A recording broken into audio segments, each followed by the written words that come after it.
সুন্নাত শুধু নয় নির্জনে ধ্যানে যাওয়া, আর সুন্নাত হলো পাথরের আঘাত খাওয়া।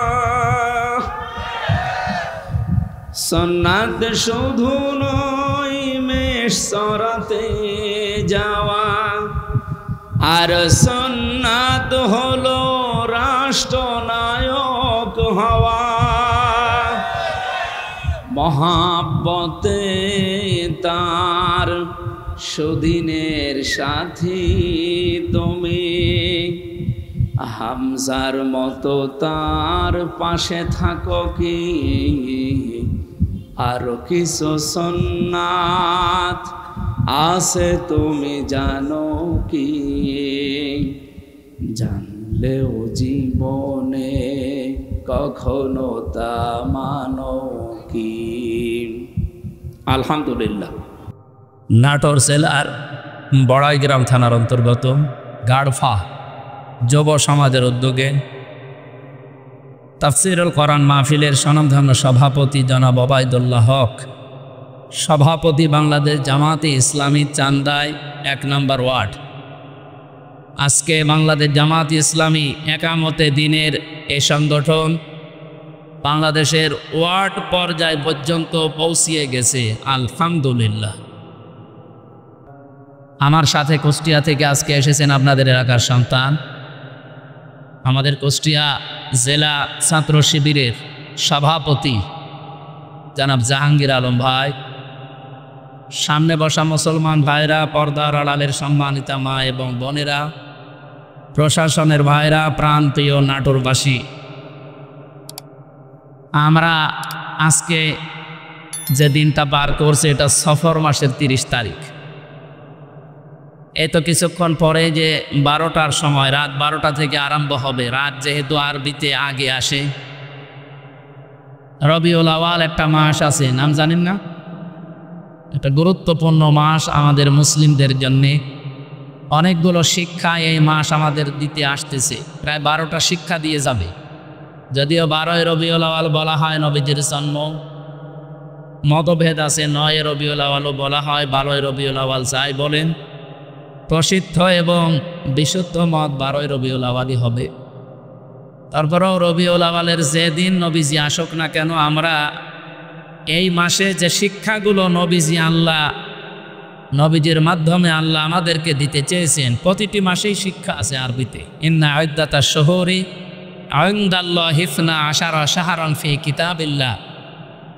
আসমান আর জমিন আল্লাহ যেদিন তৈরি করেন, সেই দিন তার কিতাবের ভেতরে 12টা মাসের নাম তিনি লিপিবদ্ধ করেছিলেন, তার ভেতরে রবিউল আওয়াল আছে।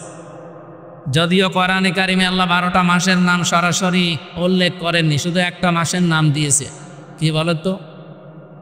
রমাদান। বাকি কোনো মাসের নাম কোরআনে নেই। ইন্না ইদ্দাতাশ শুহুরি ইনদাল্লাহি 12 শাহরান ফি কিতাবিল্লাহ। এই 12টা মাসের নাম আছে। আসমান জমিন আল্লাহ যেদিন বানিয়েছেন ওই দিন তিনি লিপিবদ্ধ করেছেন এই 12টা মাসের নাম।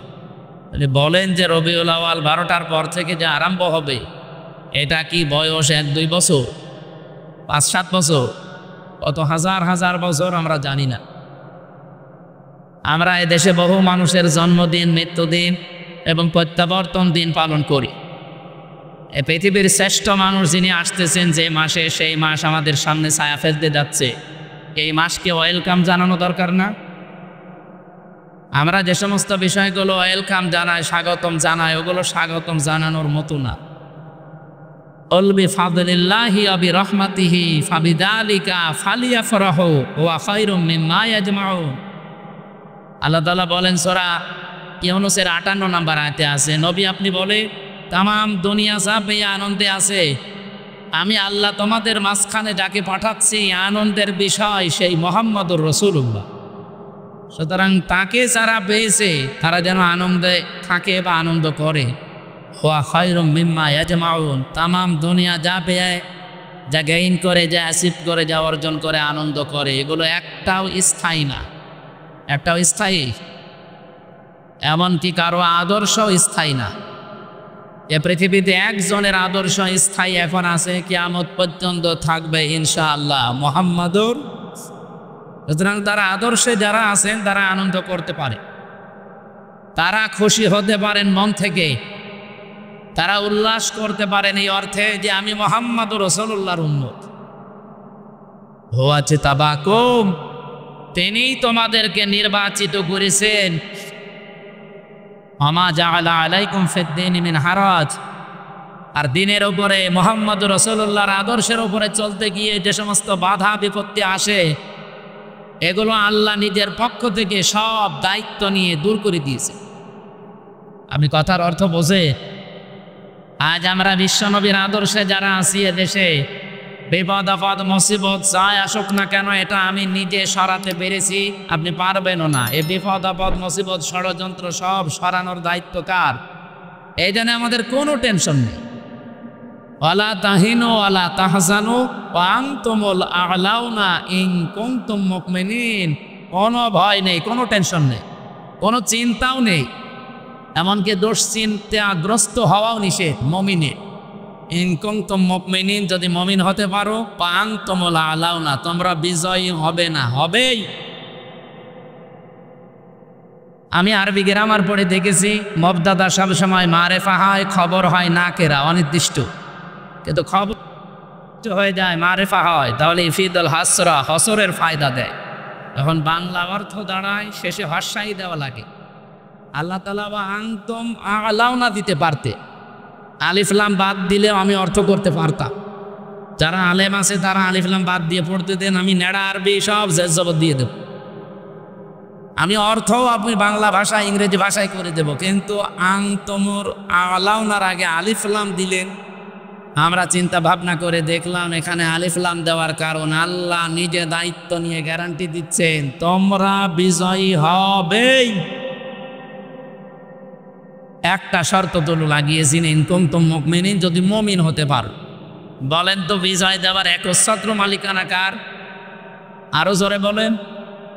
মুক্তিযুদ্ধ হয়েছিল ৭১ সালে, আল্লাহ যদি বিজয় না দিতে এদেশের যত মানুষ ছিল সবাই মিলে মুক্তিযুদ্ধ করলেও জয় পাওয়া সম্ভব ছিল, এটা আমরা বিশ্বাস করি। কিন্তু ফজু পাগলা বিশ্বাস করেন। ফজু পাগলা গত কয়েকদিন আগে বলেছি যে ফজরের নামাজ যদি পড়বেন, কোরআন শরীফ পড়বেন, এরপরে মুক্তিযুদ্ধর গান বাজাবে। একটা কথা হইল, যদি কোরআন শরীফ পড়ার পরে যদি বলতো আপনারা হাদিস পড়বেন কয়েকটা, এরপরে দেশের জন্য দোয়া করবেন, তো মেনে নিতাম। মুক্তিযুদ্ধের গান বাজানো লাগবে কোন কারণে? মুক্তিযুদ্ধ হয়েছিল, স্বাধীন হয়েছিলাম, আল্লাহ বিজয় দিয়েছিলেন, এটা কোনো মানুষের কৃতিত্ব না, মানুষ কাজ করেছে, এতটুকু দায়িত্ব তার। বিজয় দেওয়ার একচ্ছত্র মালিকানা আমরা বিশ্বাস করি। আরো জোরে বলে। এই আয়াতের ভেতরে ছিল বিজয় আল্লাহ দেবেই, তাহলে বিজয় দেওয়ার একচ্ছত্র মালিকানা আল্লাহর। তাহলে মমিন হওয়ার দায়িত্ব কার? বলেন বলেন। ও বলছে আল্লাহর। আল্লাহ মমিন হবে?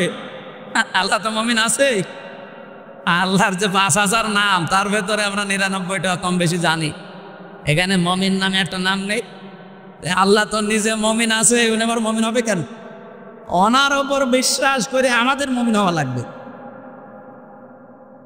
তাহলে আমরা আজ আনন্দিত এই কারণে যে আমরা এমন একজনের উম্মত, তার উম্মত হওয়ার জন্য নির্বাচিত হওয়া লাগে। হুয়া জিতাবাকুম, তিনি তোমাদেরকে নির্বাচিত করেন। আমার প্রশ্ন, নির্বাচিত হওয়া লাগে যেই পদ্ধতিতে, তার নাম কি? নির্বাচন। আপনারা কি ঘুমিয়ে গেলে? বলেন, নির্বাচিত হওয়া লাগে যে পদ্ধতিতে, এর নাম কি? এই যে এই ১৭ বছর চলছে, নির্বাচন হয়েছে। আমার এখন ৩৩ বছর। ১৮ বছর থেকে যদি ভোট দিতে আরম্ভ করতাম, আমি ৩ বার ভোট দিতে পারতাম, একবারও পারি না। তার মানে অন্তত এই আমার বয়সী যারা, এই ৩০, ৩২, ৩৩ বছর যাদের বয়স, তারা নির্বাচন কি এটা আমরা জানি না। তাহলে এতদিন যারা আমাদের মাথার উপরে নির্বাচিত আমরা এই কথা বলে চালিয়েছে, এরা ডাহা মিথ্যাবাদী না? এমনকি যেটা পালিয়েছে ওটা এখনো মুখ জোর করছে যে আমি নির্বাচিত ছিলাম, আমারে উৎখাত করা হয়েছে। এত বড় শয়তান। আর এত বড় মিথ্যাবাদী। আপনি নির্বাচিত ছিলেন, কে বলে আপনাকে নির্বাচিত? নির্বাচনই তো হয়নি, নির্বাচিত হইলেন কি করে? নির্বাচিত তো হওয়া লাগে নির্বাচনের মাধ্যমে। এক কথা বলেন না কেন? সুতরাং আগামীতে অনেকে চোরা গলি দিয়ে এদিক ওদিক দিয়ে আবার ওই কাজ করতে চাচ্ছে না। এদেশে নির্বাচনের বাইরে কেউ নির্বাচিত হতে আর পারবেন না।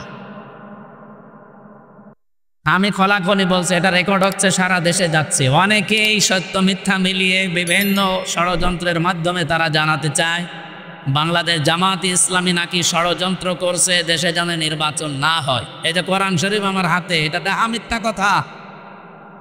এই 1 বছর 1 মাসের ভেতরে বাংলাদেশ জামাত ইসলামী শুধু একমাত্র দল যারা নির্বাচনের সব কাজ অলরেডি আরম্ভ করে দিয়েছে। আপনি বলেন তো এটাকে মিথ্যা কথা বললাম? এখনো কোনো দলের লোক এইভাবে মাঠে নেমেছে? আমরা তো নেমেছি আগে।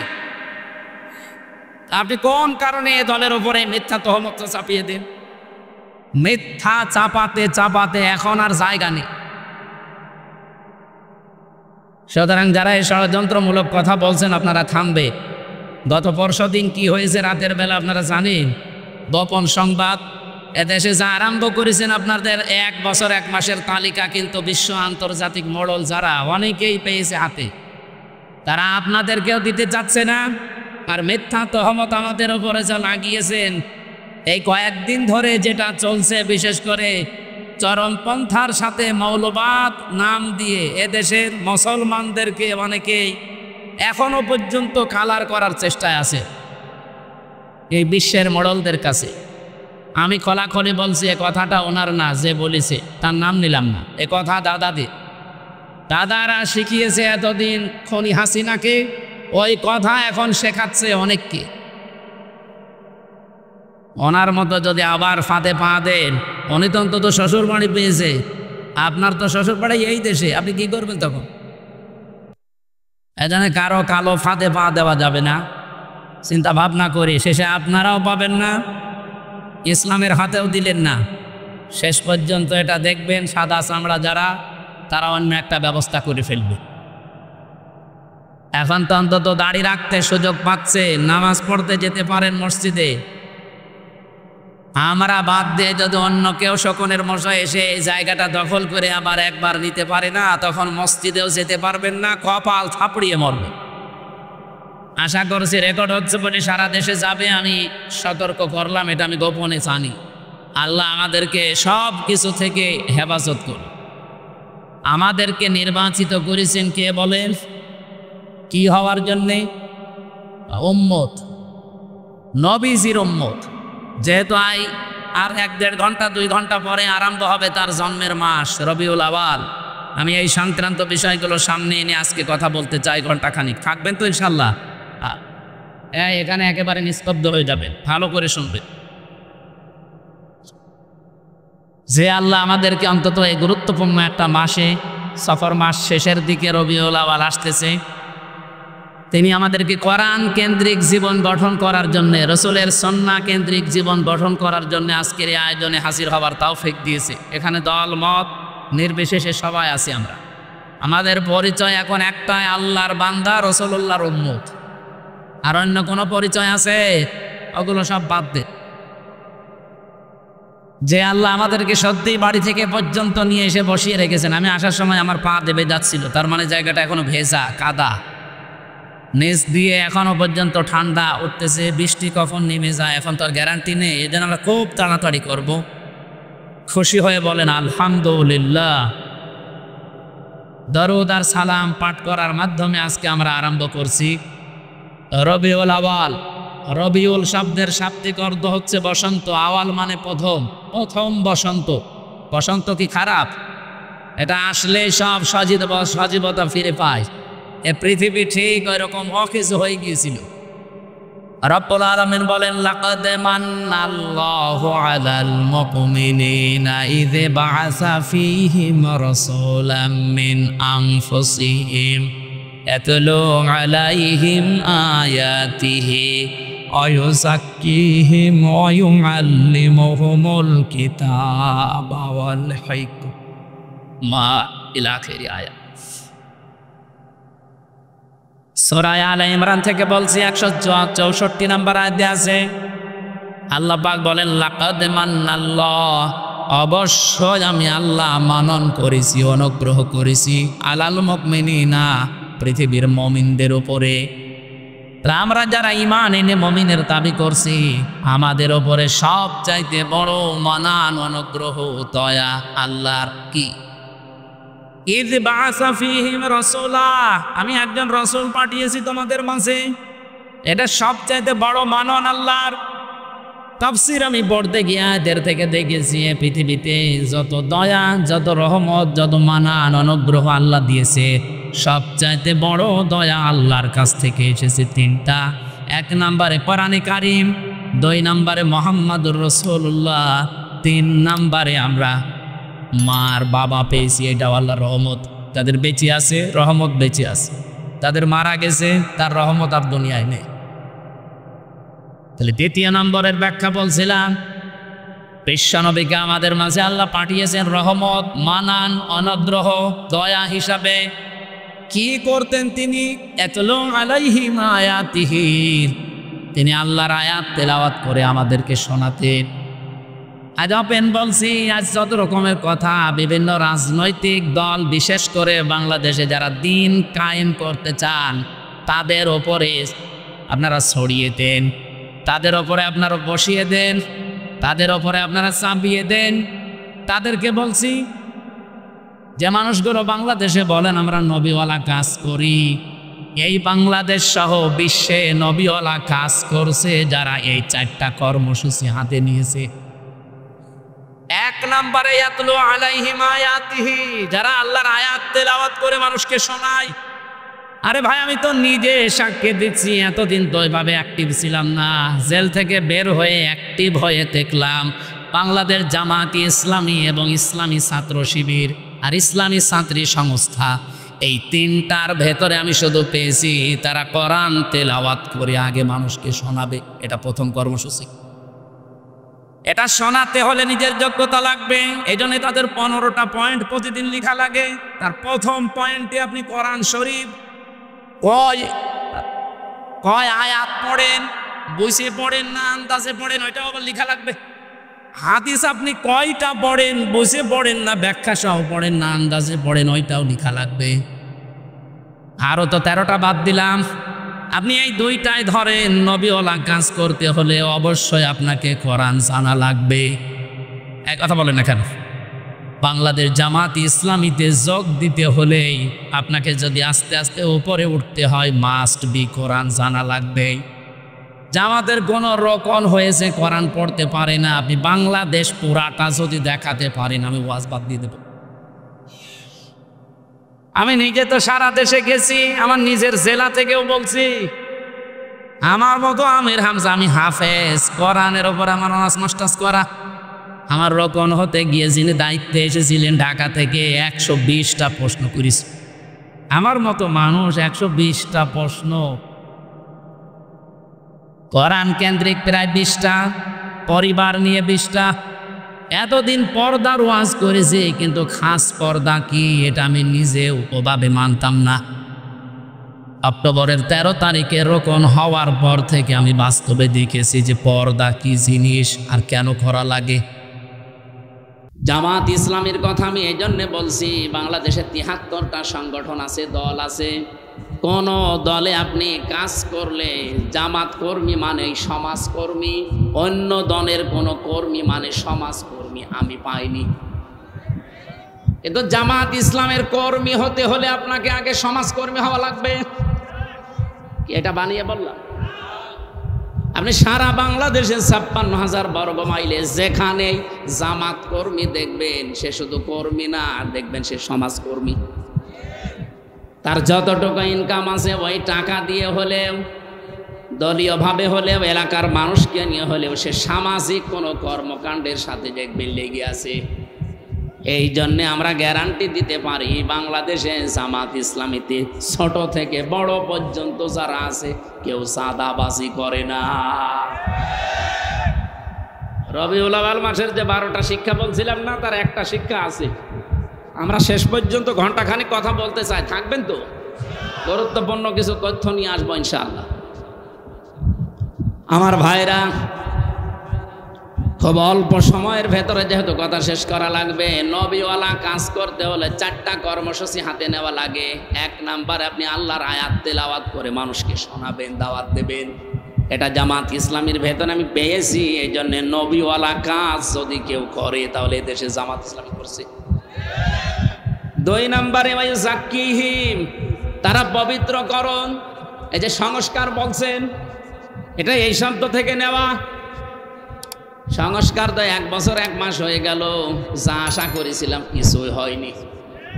শুধু নাটোরে ডিসি গেছে কুষ্টিয়ায়, কুষ্টিয়ারটা কুমিল্লায়, মাল তো সব একই আছে। আমরা চাই যে দায়িত্ব ভার নিয়ে আপনি বসেছেন, এটা যেন কিছুদিনের ভেতরে অন্তত আমাদের দেখান, নয়তো আমরা বিশ্বাস হারিয়ে ফেলছি। অন্তত সংস্কার এবং দৃশ্যমান কয়েকটা বিচার দেখা।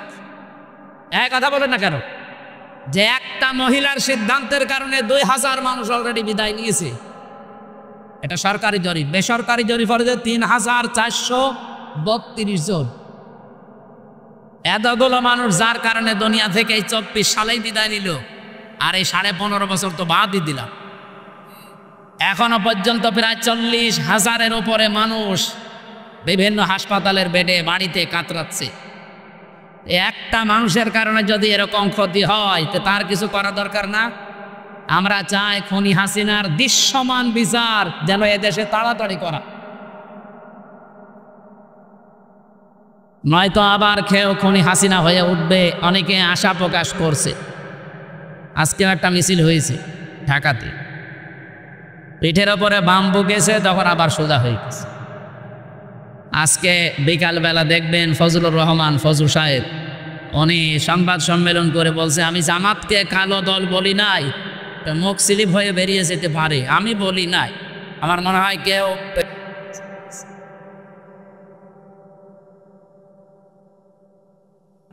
এরকম 4টা জায়গায় 4টা আয়াত একই রকম, শুধু শব্দ হেরফের করা আছে।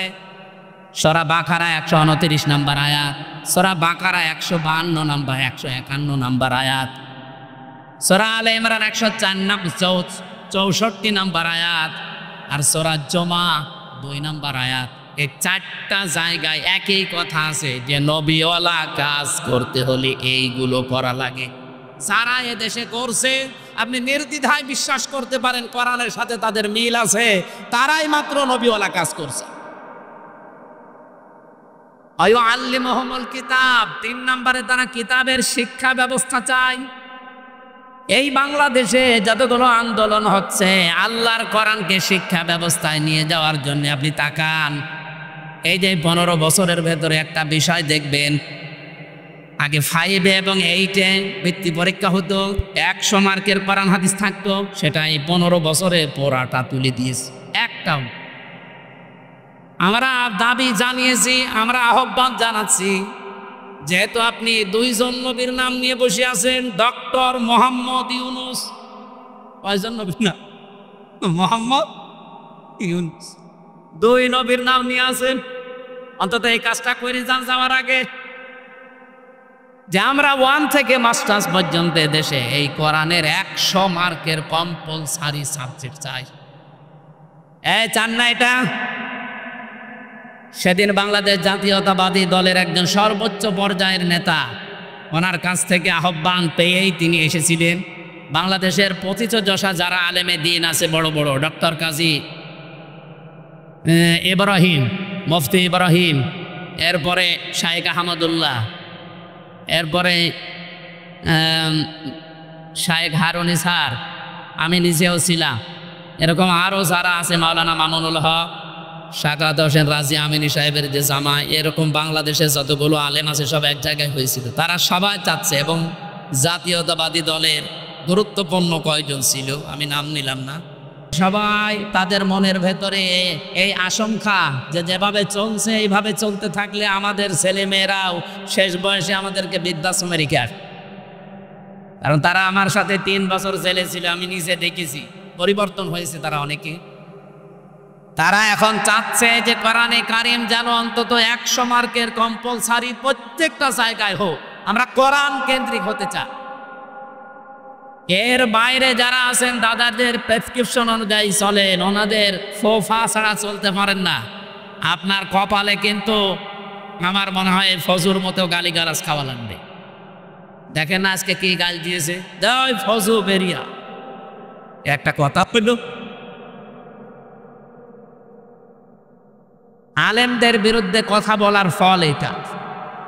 এজন্য সাবধান থাকবেন, আপনিও যেন এরকম রাস্তায় নেমে আবার গাল না খান। আমরা চাচ্ছি নবীওয়ালা কাজের এই 3 নাম্বার কর্মসূচি হাতে নিতে।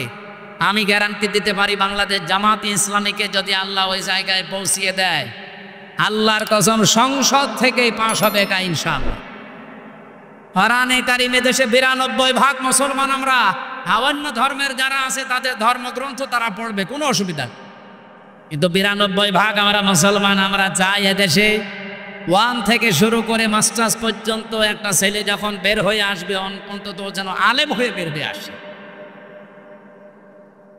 আজকে আমার কুষ্টিয়ার ডিসি পাল্টিয়ে গেছে, উনি খুলনায় গেছে, পটুয়াখালীর একজন যিনি উনি আজকে এসে জয়েন করেছে। সাক্ষাৎ করেছিলাম আগেরটার সাথে, উনি অনেকদিন ওএসটি হয়েছিল, শেষ পর্যায়ে এসে কুষ্টিয়াতে দায়িত্ব পেয়ে চলে গেছে আজকে। আমি যতটুকু কথা বলে তার সাথে বুঝেছি, ভেতরে তার কোরআনে কারিমের যতটুকু আলো আল্লাহ দিয়েছে, এই জন্যে কুষ্টিয়াকে অন্তত সাদাবাস মুক্ত করার জন্য তিনি চেষ্টা চালাচ্ছিলেন। কিন্তু কিছু মানুষের কারণে আল্লাহরে বান্দা আর পেরে দেয়নি, এখন খুলনাতে চলে গেছে। আল্লাহ যেন সফলতার সাথে, সততার সাথে এবং এখলাসের সাথে দায়িত্ব পালন করার তৌফিক দিন। আজকে কুষ্টিয়ার সবচাইতে বড় অফিস, আমি ওখানে গিয়েছিলাম দুপুরবেলা, অনেক সময় ছিলাম। উনি আমারে বলছিলেন আমি প্রায় 16-17 বছর ওএসপি হয়েছিলাম। আল্লাহ যখন আমাকে দায়িত্বে এনেছেন আর আমি যতদিন কুষ্টিয়ায় আছি, উনি গ্যারান্টি অন্তত আমাদের 8-9 জনের সামনে দিলেন যে যারা সততার দিক থেকে, চরিত্রের দিক থেকে 1 বছরে এগিয়ে আছে, আমি তাদের মাধ্যমে কুষ্টিয়াতে কাজ করতে চাই। তিনি নাম নেয়নি, কিন্তু আমি জেনেছি তারা হচ্ছে বাংলাদেশ জামাত ইসলাম। 1 বছর 1 মাসের ভেতরে তাদের কোনো চরিত্রে খুঁত পেয়েছেন আপনি? বিড়ি খায় এমন একজন কর্মী পেয়েছে, বাকিগুলো তো বাদই দিলাম। আর বাকি অন্যান্য যারা আছেন এই 73টা দলের অধিকাংশ দল, আমি সবাই বলি না, অধিকাংশ আপনি মিলিয়ে দেখবেন তারা যাদের আদর্শ নিয়ে রাজনীতি করে ও আদর্শই না। তা আমাদেরকেও যারা মওদুদীর অনুসারী, মওদুদীর উম্মত পর্যন্ত বলে ডাকেন, আপনি মানুষ। আমরা মওদুদীর উম্মত মানে, মওদুদীর অনুসারী মানে আমরা তাকে ফেকার ইমামও মানি না, তাকে আমরা মাযহাবের ইমামও মানি না। তার হাজার হাজার দিক নির্দেশনা আছে, শুধু একটা বিষয় আমরা গ্রহণ করেছি, এই গণতান্ত্রিক পদ্ধতিতে ইসলামকে তার জায়গা মতো নিয়ে ইসলামের কাজগুলো করার এই একটা পদ্ধতি নিয়েছি। আপনার যদি এটা ভালো না লাগে আপনি অন্যটা নেই। তা আপনি আমাকে মওদুদীর উম্মত বলেন, অনুসারী বলেন, কোন কারণ? আমি কি তার মতো টুপি মাথায় দিয়েছি? বলেন তার টুপির যে সাইজ আপনি দেখেননি? আমি তার মতো যে পোশাক তার যা আছে সব কিছুকে আমার তার মতো আছে, আমি একটা শুধু নিয়েছি। আপনার যদি ভালো না লাগে আপনি ওটা নিয়েন না, কিন্তু এরকম গালিগালাজ করবেন না। এটা কিন্তু আর আগস্টের 5 তারিখের আগে নেই, 24 সালের, এখন 25 সালের সেপ্টেম্বরের কয় তারিখ আজকে? আগস্টের 25 তারিখ চলছে। সুতরাং আমরা সাবধান হব। এখন আর আমাদের মুখে যেহেতু লাগাম নেই, সত্য কথা বলতে আর কোনো বাধা আছে? আগেও বলতে পারতাম, কিন্তু মুখ চেপে ধরা হতো। এখন চেপে ধরেন তো দেখি। আর আসবেন না আমি জানি, আসবেন কি করে? আপনি তো পালিয়েছেন। আমার ভাইরা, নবীওয়ালা কাজের যে দোহাই দিয়ে আমরা অনেকে মানুষকে ধোকা দিচ্ছি, আজকে আমি বলতাম না এটা, শুধুমাত্র তেলাওয়াতকৃত আয়াতটা, এই সূরা কি আনআম 165টা আয়াত আছে, এটা নাজিল হয়েছে মক্কায়। এখান থেকে একটা বিষয় আমার মাথার ভেতরে ঘরপাক খাচ্ছে, এই কারণে নিয়ে আসলাম এটা। 4 নাম্বারটা আগে বলি, তারপরে আমি বলছি। ওয়াল হিকমা, হিকমতের সাথে কাজ করা লাগবে। আজ যারা এ কথা মিডিয়ার সামনে এসে আলেম নামে কলঙ্ক, তারা আলেম নাম নিয়ে এগুলো বলেন যে 5 কোটি মানুষ এক জায়গায় হলেই কি ইসলাম কায়েম হয়ে যাবে? 5 কোটি না, এ বাংলাদেশের সব মানুষ এক জায়গায় হলেও ইসলাম কায়েম হবে, এ কথা আমরা বলি না। ঢাকার মহাসমাবেশে ইসলাম কায়েম হয়ে যাবে কথা কেউ বলেছে বাংলাদেশে? বলেন। আপনি আগ বাড়িয়ে বলতে গেলেন মানে অবশ্যই আপনার পেছনে কেউ কাতুকুতু দিচ্ছে। কেউ না জানুক, আমরা তো জানি 5 কোটি 5 লাখ 5,000 মানুষ এক জায়গায় হলে ইসলাম কায়েম হবে, কথা আমরা যেহেতু বলি না, সুতরাং এইটা আমাদের দিকে চাপিয়ে আপনি কোন দিকে ইঙ্গিত করছেন আপনি ভালো জানেন, আমরাও হালকা জানি। আমরা এটা হেকমাত হিসাবে এই অনুষ্ঠানটা করতে যদিও 3 কোটি 3.5 কোটি টাকা খরচ, কিন্তু এটার দ্বারা ইসলামের, বিশেষ করে এদেশে ইসলামপন্থী মুসলমানদের যা হয়েছে 100 বছরও এটা হয়নি। এক সমাবেশে আন্তর্জাতিক মহল থেকে বিশেষ করে যতগুলো রাষ্ট্রদূত বিশ্বের কাজ করে এই দেশে, সব এখন জামাত অফিসে এসে ধর্ণা দেয়। আপনি দেখেছেন প্রতিদিন বাংলাদেশে বিভিন্ন দেশের রাষ্ট্রদূত, বিভিন্ন দেশের উপপ্রধানমন্ত্রী পর্যন্ত এসে দেখা করে যাচ্ছে। এমনি করে তারা। বিদেশি সাংবাদিক আমি যাদের সাথে পরিচিত হয়েছিলাম ওই দিন, তারা পর্যন্ত বলেছে যে একটা দলের ডাকে এত মানুষ এক জায়গায় হয়, এটা পৃথিবীর মনে হয় প্রথম ইতিহাস। ওই সাংবাদিক ফ্রান্সে, উনি ইংরেজিতে বলছিলেন যে একটা দলের ডাকে এত মানুষ ঢাকাতে, এটা মনে হয় পৃথিবীর প্রথম ইতিহাস, এত মানুষ এক জায়গায় হয়নি। গত 2 দিন আগে ভারতের তামিলনাড়ুতে বিজয় থালাপতি নাকি যেন নাম, ওনার নামটা আমি ভালো জানি না, বিজয় থালাপতি এরকমই দেখলাম পত্রিকায়, উনি ডাক দিয়েছে 4 লাখ মানুষ এসেছে। আর বাংলাদেশ জামাত ইসলামীর আমির ডাক্তার শফিকুর রহমান ডাক দিয়েছিল 4 লাখ। আমার মতটাই গণনার বাইরে। আপনি কি মনে করছেন যে এই সমাবেশ যদি বাংলাদেশের আর 73টা দল আছে, যে কোনো দলকে করতে দেন তো 3 কোটি টাকা না, আমি 30 কোটি টাকা তাদেরকে বলবো খরচ করতে, তাও তারা এর অর্ধেক মানুষ নিয়ে আসতে পারবে। কারণ আমরা যারা এদেশে জামাত ইসলামী থেকে ওই জায়গায় গিয়েছিলাম, এটা ইবাদত মনে করে গিয়েছিলাম, এটা একটা হেকমা। আমরা হেকমার ব্যাখ্যায় অনেকগুলো বিষয় ছিল, আমি সবগুলো নিয়ে আসতে পারছি না। আমি শুধু এই মক্কা এবং মদিনায় নাসিল হওয়ার একটা প্রেক্ষাপট নিয়ে আসতে চেয়েছি। এদিকে তাকান, এ সূরা নাসিল হয়েছে মক্কায়। কোথায়?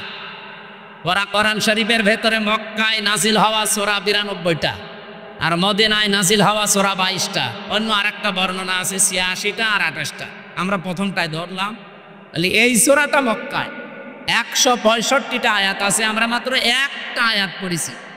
আমার এই মাথার ভেতরে এই আয়াত নিয়ে যত তথ্য আছে, এই 1 ঘন্টা তো এমনি বললাম, কিয়ামত পর্যন্ত আলোচনা করলে এই আয়াত শেষ হবে না, এত কথা এর ভেতরে আল্লাহ লুকিয়ে রেখেছে। আমরা হালকা টান দিয়ে কিছু বের করতে পারবো ইনশাল্লাহ, আপনাদেরকে ডেলিভারি দেবো ইনশাআল্লাহ। তাহলে সূরাটা নাযিল হয়েছিল কোথায়? মক্কা। এই জন্য সূরার নাম মাক্কি সূরা। মদিনায় যতগুলো সূরা নাযিল হয়েছে সবগুলোকে বলা হয় মাদানী সূরা। তো শিক্ষা কি? আপনি দেখবেন যতগুলো সূরা মক্কায়, এই 92টা সূরার কোনো জায়গায় ইয়া আইয়ুহাল্লাযীনা আমানু পাবেন। আপনি যারা আছে কোরআন পড়ে, শেষ পর্যন্ত পড়িয়েছি উপর থেকে, অবশ্যই শুরু থেকে শেষ পর্যন্ত এনাদের পড়া আছে। স্টেজের সামনের কাতারে যারা, একটাও বাদ নেই, প্রত্যেকেই 1 থেকে শেষ পর্যন্ত পড়িয়েছি। কিন্তু আপনি বলেন এই 92টা সূরা ইয়া আইয়ুহাল্লাযীনা আমানু নেই। ইয়া আইয়ুহাল্লাযীনা আমানু, হে যারা ঈমানের দাবি করো, এই কথা আছে শুধুমাত্র মাদানী সূরার এই 22টা সূরা, তাও 89 জায়গায় শুধু। বলেন এবার বাস্তবতা কি? আমার এই মাথার ভেতরে আমি এটা পেয়েছিলাম, এই মালয়েশিয়া বিশ্ববিদ্যালয়ে একটা সেমিনার ছিল, ওখানে প্রায় 28টা দেশের শিক্ষক শিক্ষিকা এসেছিল। ওই সেমিনারে কথা বলতে আমারও 2 মিনিট সময় দিয়েছিল, যে তাকওয়ার ব্যাখ্যাগুলো আপনি সঠিকভাবে 2 মিনিটের ভেতরে তুলে ধরেন। একজনকে এক একটা দিয়েছে। তার ভেতরে ওটা ফ্রান্সের, শিক্ষক ফ্রান্সের, উনি একটা তথ্য বলছিলেন, পৃথিবীতে সবচাইতে দামি পানি, ওয়াটার কোনটা বলেন তো? এটা তো আমিও বলেছিলাম, কিন্তু আমি বলেই ধরা খেয়েছি। আরে ভাই, 1 গ্লাস জমজমের পানি কয় টাকা? আমার কাছে আছে, আমি 5 লিটার পানি কিনে নিয়ে আসলাম, আসার সময় 12 টাকা নিল। 12 টাকা মানে বাংলাদেশে মনে হয় 380 টাকা, 1 টাকায় 32 টাকা, তো সেই হিসাবে 380 টাকা না কত হয়, তাও 5 লিটার। এক গ্লাস পানির দাম খুব বেশি হলেও কত 20-22 টাকা হবে বাংলাদেশে। এবার বাস্তবতা বলেন, পৃথিবীতে সবচাইতে এখন দামি পানি যেটা, না একোয়া ক্রিস্টলা, ওদের নীতা আম্বানির বউ নীতা আম্বানি পান করে। কি নাম, কি আম্বানি ওনার নাম? মুকেশ আম্বানির স্ত্রী নীতা আম্বানি। এটা স্বর্ণের কি যেন মিশিয়ে দেয় ওর ভেতরে, খুব দামি পানি। 1 লিটার পানির দাম বাংলাদেশের 3.5 লাখ টাকা। আমার মনে হয় মহিলার যদি 24 ঘন্টায় অন্তত 3-4 বোতল পানিও লাগে, 3-4 লিটার, কত টাকার পানি লাগতে পারে আপনি বলেন তো? 10-12 লাখ টাকার শুধু পানি খরচ হয় তা, আর বাকি যা তো বাদই দিলাম। এই পানিটা খুব দামি পানি। এই প্রশ্নের উত্তর আমি ওই দিন আমিও আপনাদের মতো একেবারে হুসুকে বাঙালে জমজমের পানি, জমজমের পানি আমার হিসাব মিলিয়ে স্যার আমারে জিজ্ঞাসা করছে কোথা থেকে এসেছেন। আমি বললাম আরবিতে, বললাম যেহেতু মেন বাংলাদেশ। উনি আরবি ইংরেজি অনেকগুলো ভাষা আয়ত্তে আছে ওনার। আমারে বলছে যে এইভাবে লেখাপড়া করলে হবে, বিশ্ব সম্পর্কে জানা লাগবে না। তো ওই সেমিনারে একটা বিষয় আমি পেয়েছিলাম এইটা, তার ভেতরে যেহেতু জ্ঞান অর্জন করলে ওইটা আবার পৌঁছিয়ে দেওয়া লাগে। এ নির্দেশকার বাল্লে গো আন্নি ওয়ালাও, একটা বাক্য যদি জানো ওটা পৌঁছিয়ে দাও। সেই হিসাবে আমি পৌঁছিয়ে দিতে চাই, সঠিকভাবে তুলে ধরবো। মানবেন তো ইনশাল্লাহ? আপনি আবার মনে করেন না যে হুজুর নিয়ে কথা বলছে না। এই যে কোরআন শরীফ আমার সামনে, আল্লাহর কসম আমি যা শুনেছি বুঝেছি ওইভাবেই বলছি। বলেন 92টা সূরা আল্লাহ নাজিল করলেন মক্কায়, একটা জায়গায় ওই ইয়া আইয়ুহাল্লাযীনা আমানু বললেন না। বলেন তো মক্কায় কি ওই সময় ইমানদার একটাও ছিল না? এক কথা বলেন না কেন? এই যে 13 বছর নবীজি মক্কায় ছিলেন, যতগুলো সূরা নাজিল হয়েছে একটা সূরায়ও আল্লাহ ইয়া আইয়ুহাল্লাযীনা আমানু বলেননি। ইমানদার আছে, স্বয়ং নবী আছে নিজে, আবু বকর সিদ্দিক আছে, হযরত ওমর আছে যিনি জান্নাতের গ্যারান্টি দুনিয়ায় পেয়েছেন, এই মানুষ আছে, অথচ আল্লাহ ইয়া আইয়ুহাল্লাযীনা আমানু দেননি। কেন? কারণ ওই সময় রাষ্ট্রের দায়িত্ব ছিল আবু জেহেল। কে ছিল? আরো জোরে বলেন। এই মানুষগুলোই মক্কা থেকে মদিনায় হিজরত করে সেখানে মাত্র 10 বছর রাষ্ট্রের নায়ক হচ্ছেন মুহাম্মাদুর। এই জন্যে আমার গজলের ভেতরে শেষ কলি এইটা ছিল, শুধু মেষ চড়ানোই সুন্নত না, রাষ্ট্রনায়ক হওয়া সুন্নত। কি কথা বলেন না কেন? সুন্নাত নয় শুধু মেষ চড়াতে যাওয়া, আরো সুন্নাত হলো রাষ্ট্রনায়ক হওয়া। উনি রাষ্ট্রনায়ক ছিলেন না? কয় বছর? 10 বছর। এই 10 বছরে যে 22টা সূরা নাজিল হয়েছিল, আপনি দেখেন এই সূরাগুলো খুঁজে খুঁজে। এখানে আছে ইয়া আইয়ুহাল্লাযীনা আমানু, 89 জায়গায় আছে। স্যার আমাকে ওই দিন ডক্টর নোমান আলী খান ছিলেন আমেরিকা, উনি আমারে বলছিলেন উপস্থিত সবাইকে, আমিও তার ভেতরে শ্রোতা, এই জন্য আমি বলছি আমাকেই বলিস। এইভাবে বলছিলেন, দেখেন মক্কায় দায়িত্বে আছে আবু জেহেল, ইসলাম কায়েম নেই রাষ্ট্রীয়ভাবে। এই জন্য এত বড় বড় মানুষ সেখানে ইমানদার থাকার পরও আল্লাহর দৃষ্টিতে আল্লাহ ইয়া আইয়ুহাল্লাযীনা আমানু বলে। কিন্তু এই মানুষগুলোই মদিনায় যেয়ে রাষ্ট্র ক্ষমতা রাসূলুল্লাহ হাতে নিলে, আর এখানে রাষ্ট্রীয়ভাবে কোরআনে কারিমের 500 বিধান চলতো।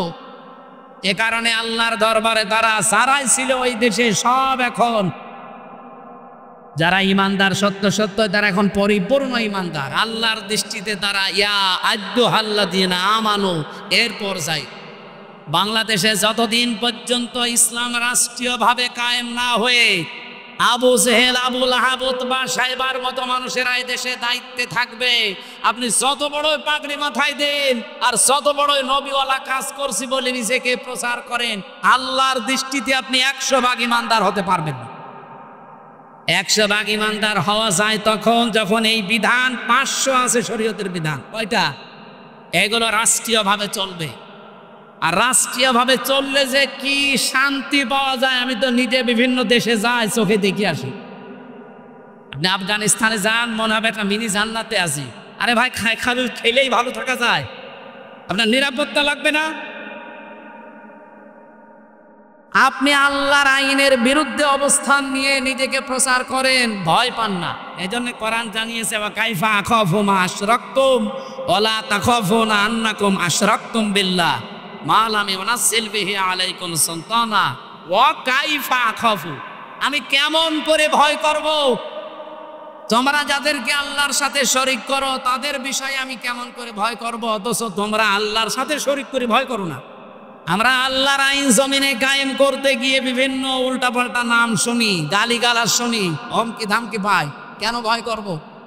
আপনি আল্লাহর আইনের বিরুদ্ধে মানুষের তৈরি করা আইন কায়েম করতে গিয়ে ভয় পান না।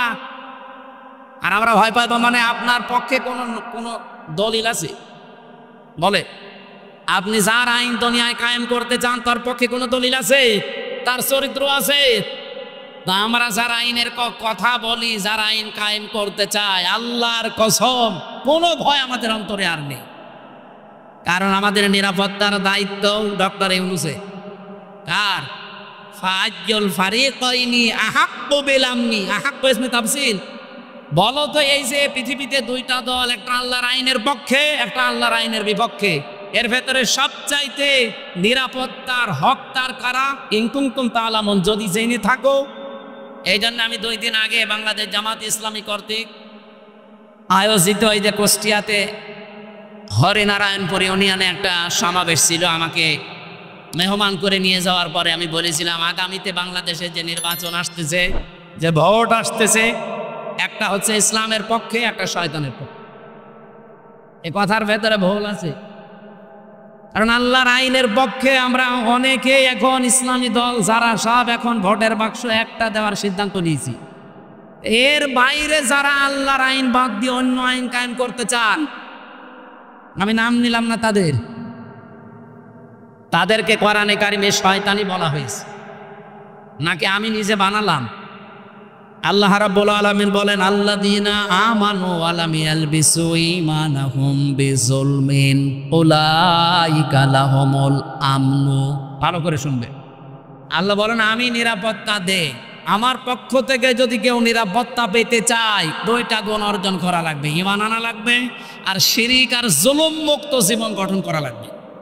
এখানে জুলুম মানে শিরিক। আমি এই আয়াতটা মিলিয়েছিলাম সূরা আলে ইমরানের সাথে। অমাং দাখলাহু কানা আমিনা। যখন আমার মা আমার সাথে ছিল, বললাম যে মা, এই যে এটা মাকামে ইব্রাহিম আলাইহিস সালামের যে পায়ের চিহ্ন এখনো আছে। উনি অনেকক্ষণ দাঁড়িয়ে দাঁড়িয়ে ঘুরছিলেন আর দেখছিলেন। ওখানে একটা আয়াত শোনালাম, মা নিজেও পড়ছিল, অমাং দাখলাহু কানা আমিনা, যে আল্লাহর এই আয়াতের ভেতরে, এই এরিয়ার ভেতরে যারা আসবে তারা নিরাপত্তা পেয়ে যাবে। এ কথা কার? আপনি দেখবেন প্রায় 3.5 কিলোমিটার এলাকা জুড়ে কাবা শরীফের এরিয়া।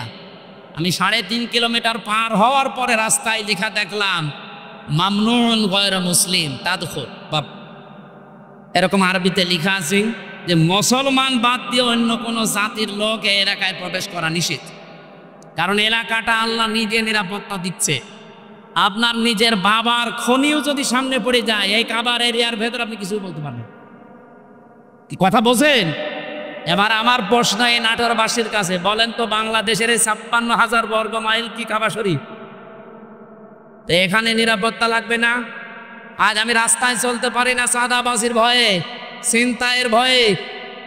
গত পরশুদিন আমার ঘরের পাশে এসির তার কেটে নিচ্ছে দিনের বেলা, সিসি ক্যামেরা লাগানো আছে। আমি জমান নামাজ পড়তে গেছি, ওই সময় সিসি ক্যামেরায় দেখলাম 1:31 বাজে, তার মানে নামাজে দাঁড়িয়েছি অলরেডি, ওই সময় চোর কাটতেছে। একটা তার কেটে ও হয়তো নেশাখোর, কয় টাকায় বিক্রি হবে? 200-300, অথচ ওটা লাগাতে 7,000 টাকা লাগবে।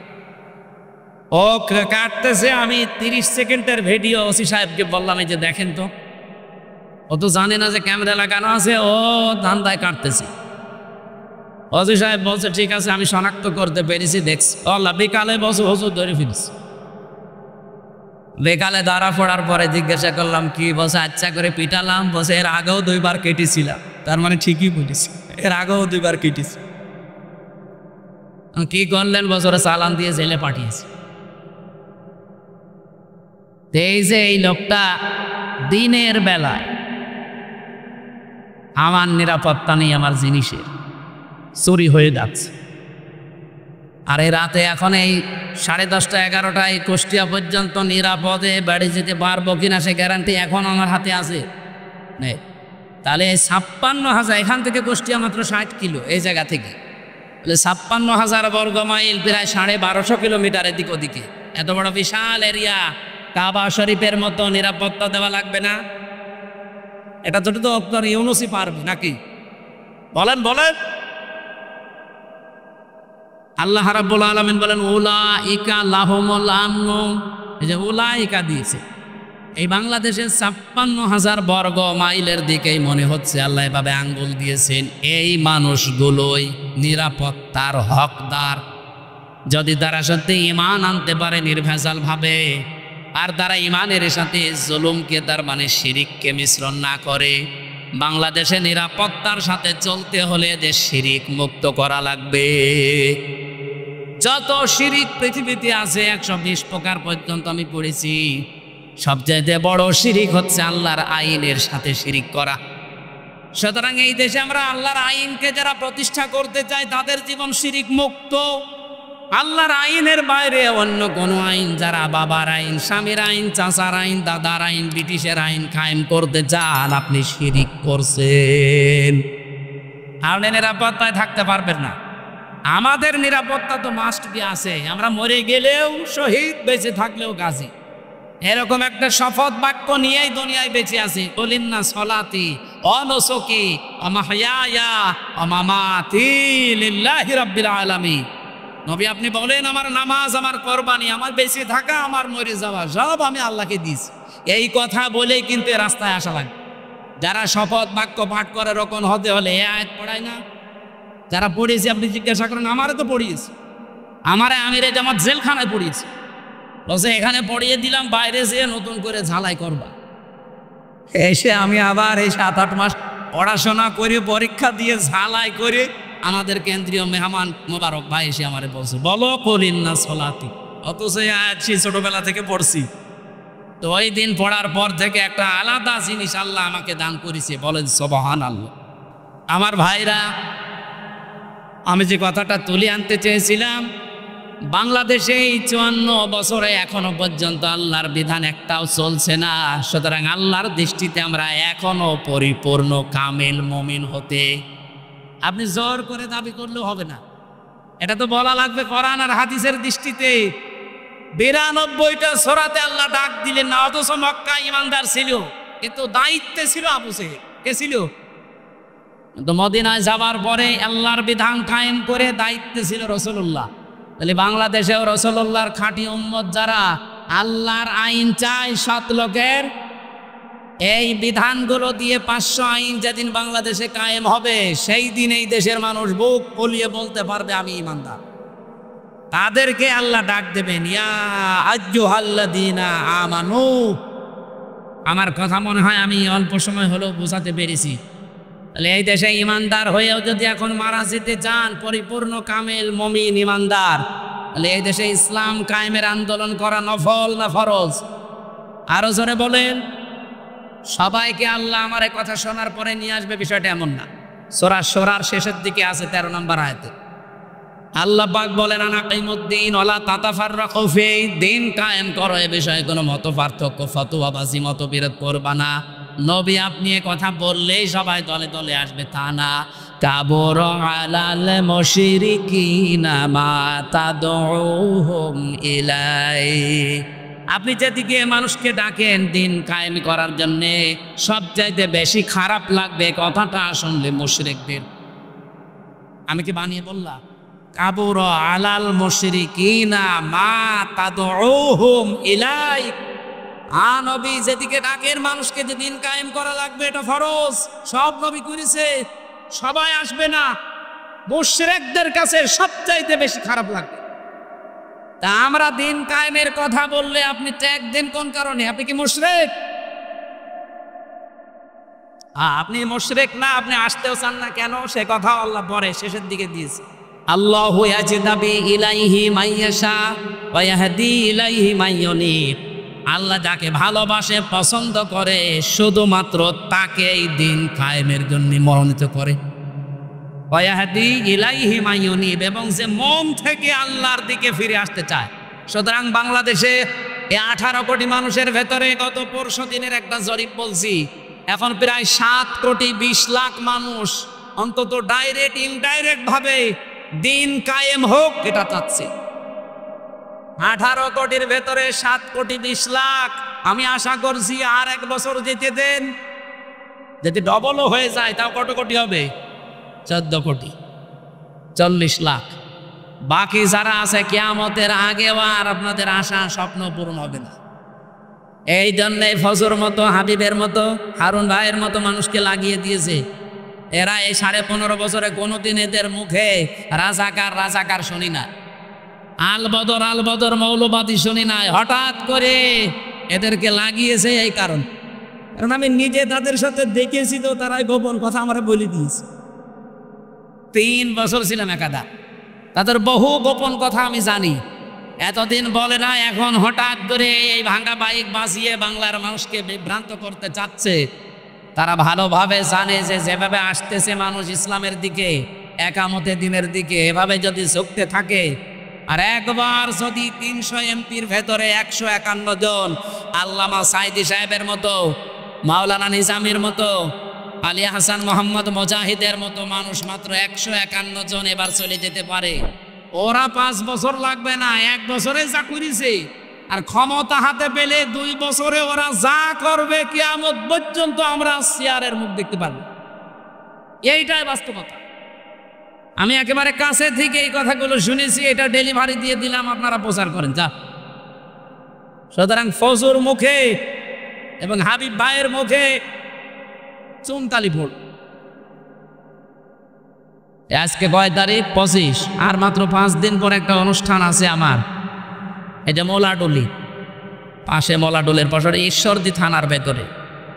আল্লাহর অলিরা না এটা বন্ধ করে দেবে, বলেন সুবহান।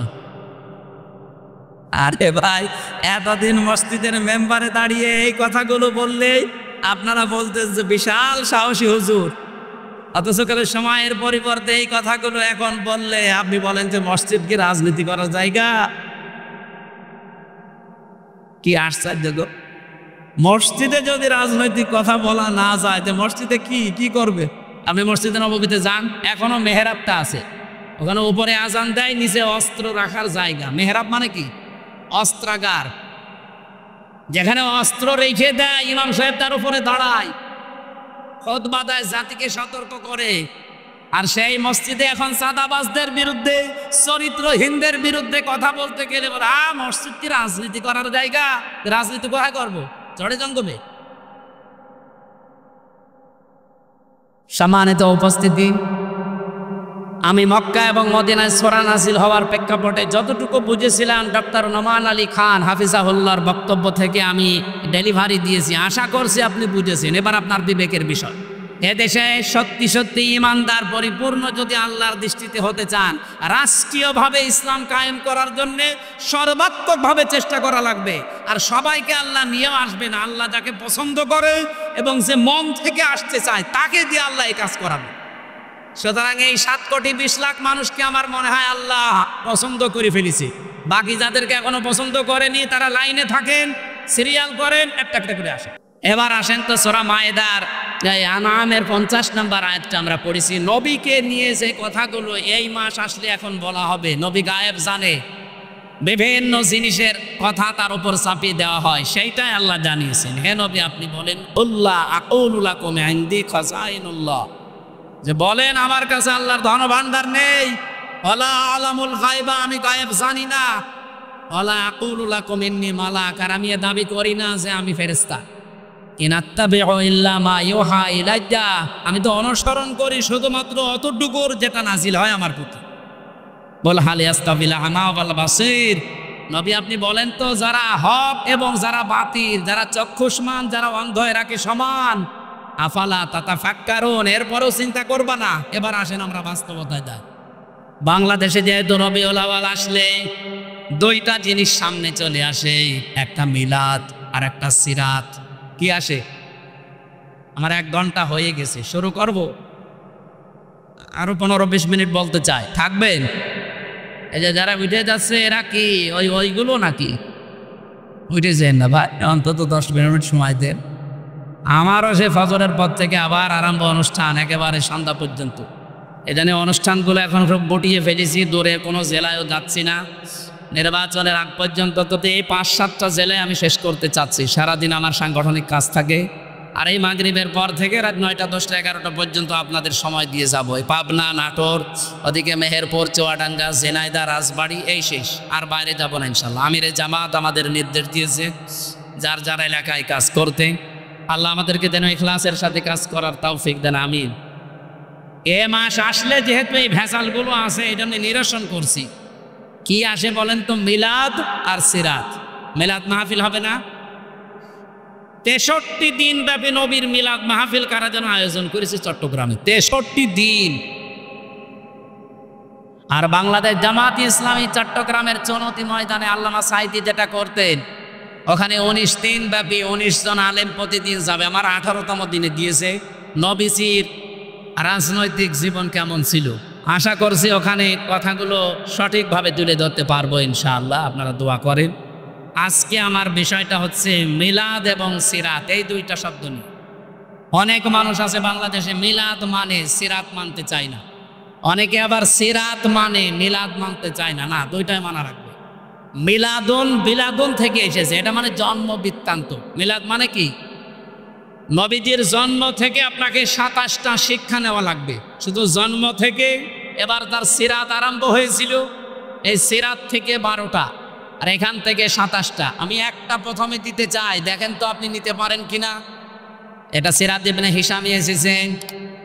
বিশ্ব নবী পৃথিবীতে আসার পরে তাকে যিনি কোলে তুলে নিয়েছিলেন দুধ দেওয়ার জন্যে, আমরা কয়েকজনের নাম জানি, তার ভেতরে অন্যতম নাম হচ্ছে হযরতে হালিমাতুস সাদিয়া। এর আগেও দুধ খাওয়িয়েছে সুয়াইবিয়া নামক একজন, কিন্তু এই যে হালিমাতুস সাদিয়া, ওনাকে বুকে তুলে নিয়ে দুধ দিয়েছিলেন প্রথমে।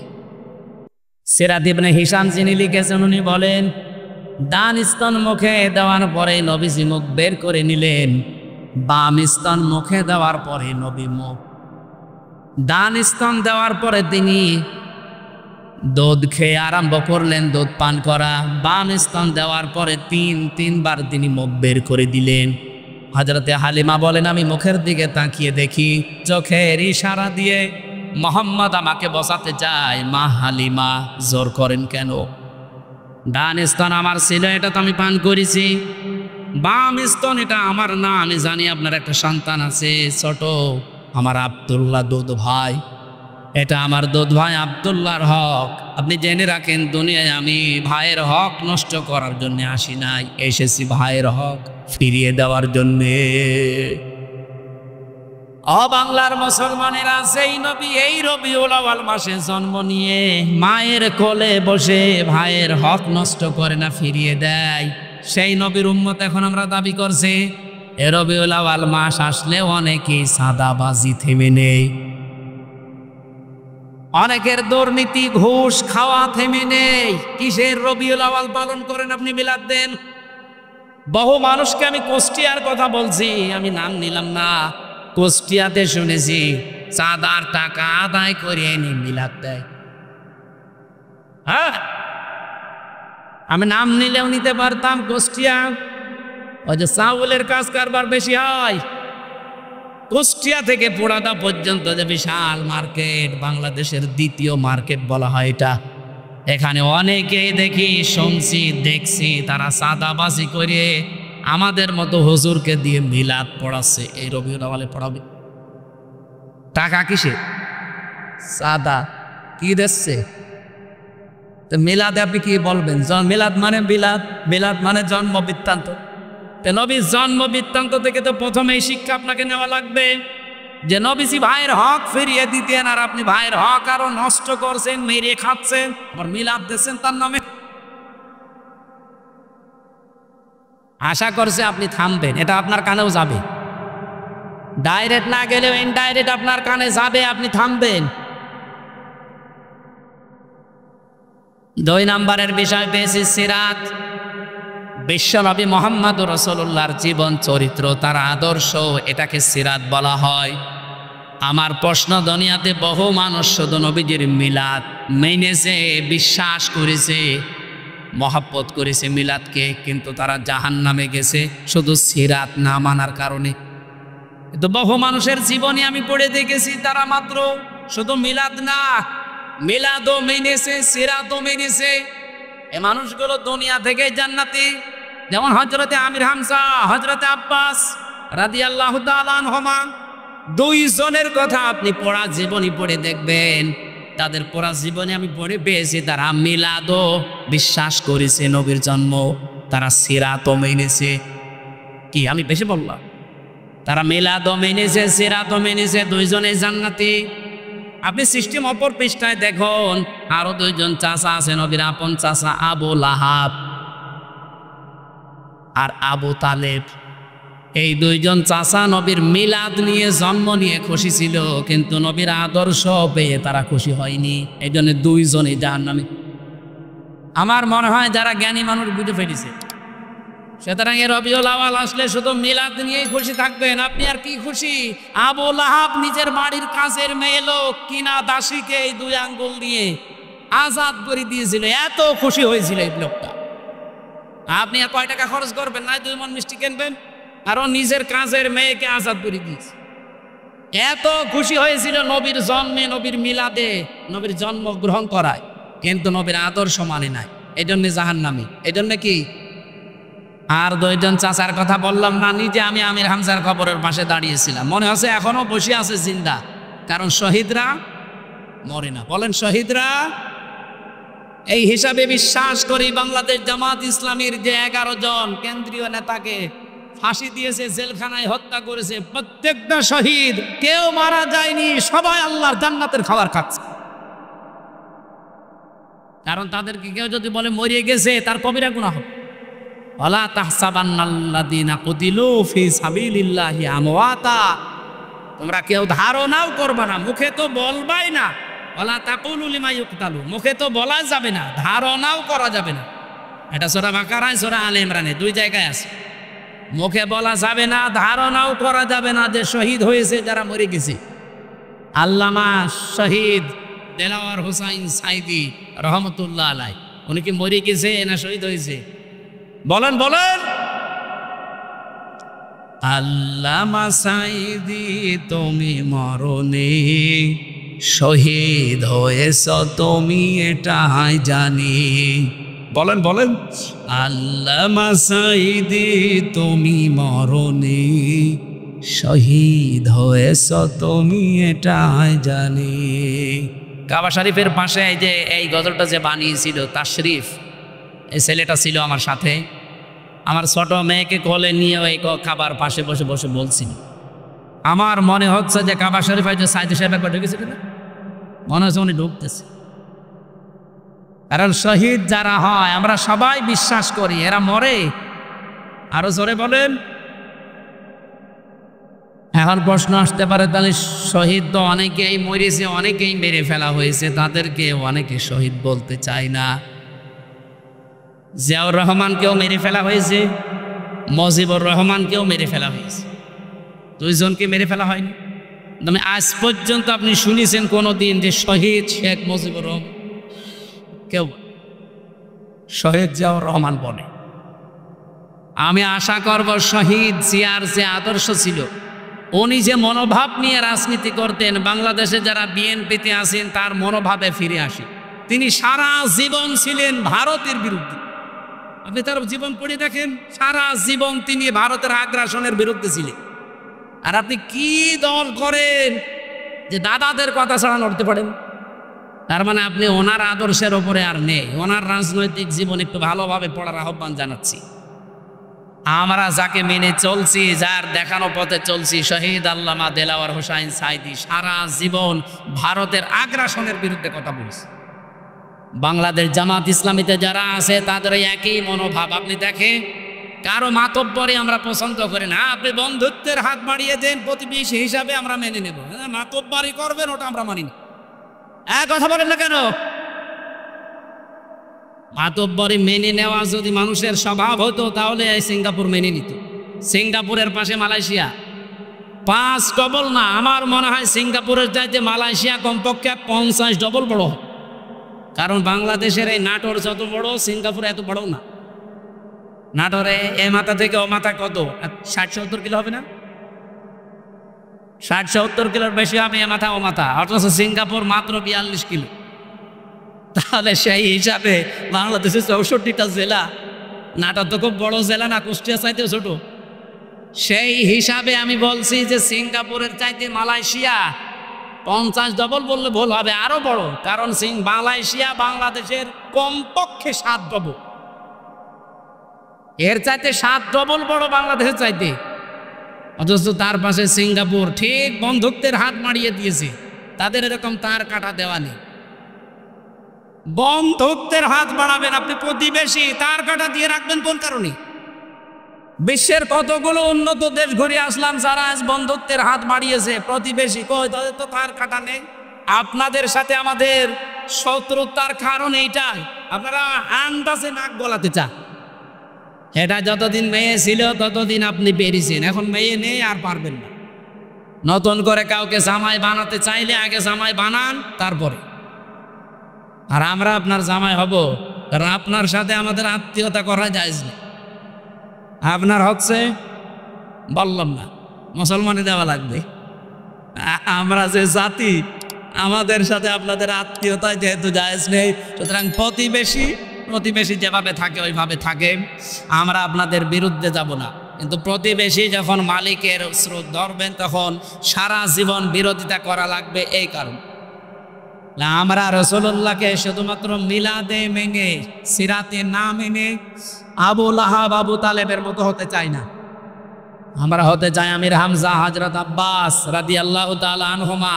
মিলাদও মানতে চাই, সিরাতও মানতে চাই। সিরাত মানবেন কোথা থেকে? 40 বছর থেকে শুরু করে 63, এই 23 বছরে 1 সেকেন্ডও বাদ দিতে পারবেন না। অনেক সময় হয়ে গেল আজকে। আমার সকালবেলা থেকে অনুষ্ঠান শুরু, ফজরের নামাজ পড়ে, মানে প্রায় কালকে 8টা হিসাব করে লিখে দেখলাম, 8টা অনুষ্ঠান কাল সারাতে। এরপরে মাগরিবের পর আবার সিরাত অনুষ্ঠান। আমি আজকে চালাতে গেলে অনেক সময় লেগে যাবে, আমি আর চালাতে পারছি না। 1 ঘন্টা 20 মিনিট চলছে। আগামী থেকে আবার দেখব ইনশাআল্লাহ। আল্লাহুম্মা আমিন। লা ইলাহা ইল্লা আনতা সুবহানাক ইন্নী কুনতু মিনাজ জালিমিন।